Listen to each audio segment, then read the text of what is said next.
Hello বন্ধুরা, আমি কৌশিক। আজকে আমি তোমাদের জন্য নিয়ে এসেছি অঙ্কের আরো একটা নতুন চ্যাপ্টার, ত্রিভুজ। আজকে আমরা ত্রিভুজকে চিনবো এবং ত্রিভুজের গল্প শুনবো এবং ত্রিভুজকে নিয়ে আমরা ত্রিভুজের বিভিন্ন রকম প্রকারভেদ দেখব। তো প্রথমেই ত্রিভুজ কি? যে বহুভুজের তিনটি বাহু এবং তিনটি কোণ থাকে তাহাকেই ত্রিভুজ বলে।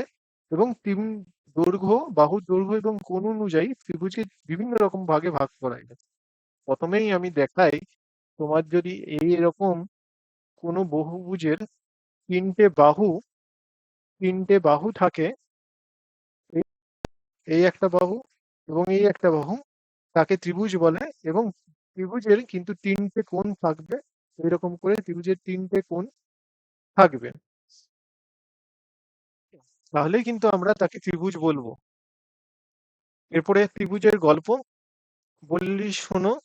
একটা গ্রামে তিনটে ভাই থাকতো এবং তিন ভাই তিন রকম ছিল।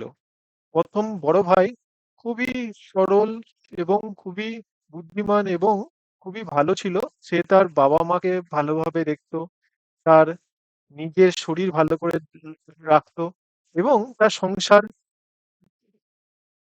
সংসার বলতে বউ এবং তার ছেলে মেয়েকেও ভালো করে রাখতো। তিনটে দিক সমানভাবে দেখতো বলে তাকে গ্রামের সবাই সমবাহু বলতো।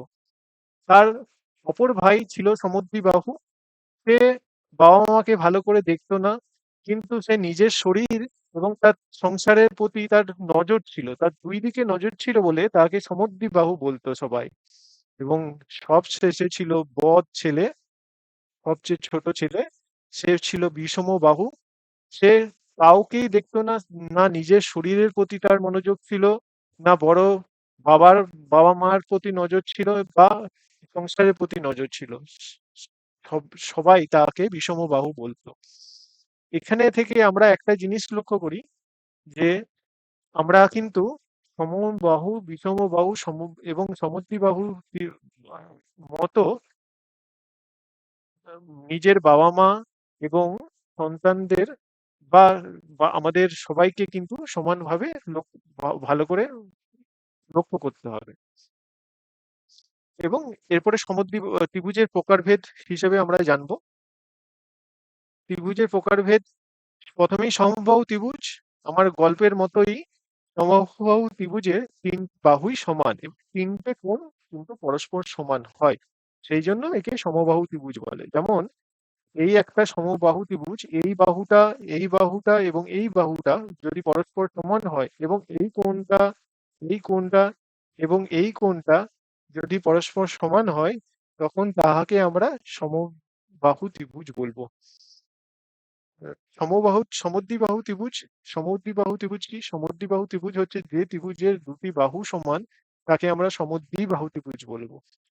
ধরা যাক আমরা একটা ত্রিভুজ আঁকছি, ত্রিভুজের এই দুটো বাহু যদি সমান হয় তাকে আমরা, এবং এই দুটি কোণ যদি পরস্পর সমান হয়, তাকে আমরা সমদ্বিবাহু ত্রিভুজ বলবো। এবং সবশেষে চলে আসি বিষমবাহু ত্রিভুজ। বিষমবাহু ত্রিভুজের কিন্তু কোনো বাহুই সমান নয় এবং কোনো কোণই সমান নয়। ঠিক আছে, এই ত্রিভুজের কিন্তু কোনো বাহু এবং কোনো কোণ সমান নয়, সেই জন্য আমরা একে বিষমবাহু ত্রিভুজ বলবো। এসো অভ্যাস করি। আমরা এই দুটো ত্রিভুজ নিয়ে নিলাম, এদের মধ্যে কোনটা বিষমবাহু ত্রিভুজ সেটা তোমাদের খুঁজে বের করতে হবে এবং আমাকে বলতে হবে। মেসেজ করো আমাকে এবং বলো যে কোনটি বিষমবাহু ত্রিভুজ, প্রথমটি না দ্বিতীয়টি। আমরা তোমার মেসেজ লক্ষ্য করব এবং তোমাদের সঠিক উত্তরকে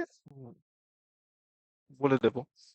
সমদ্বিবাহু এই দুটো ত্রিভুজের মধ্যে তোমরা দেখো এবং বলো যে কোনটি সমদ্বিবাহু ত্রিভুজ বা কোন ত্রিভুজের দুটি বাহু পরস্পর সমান।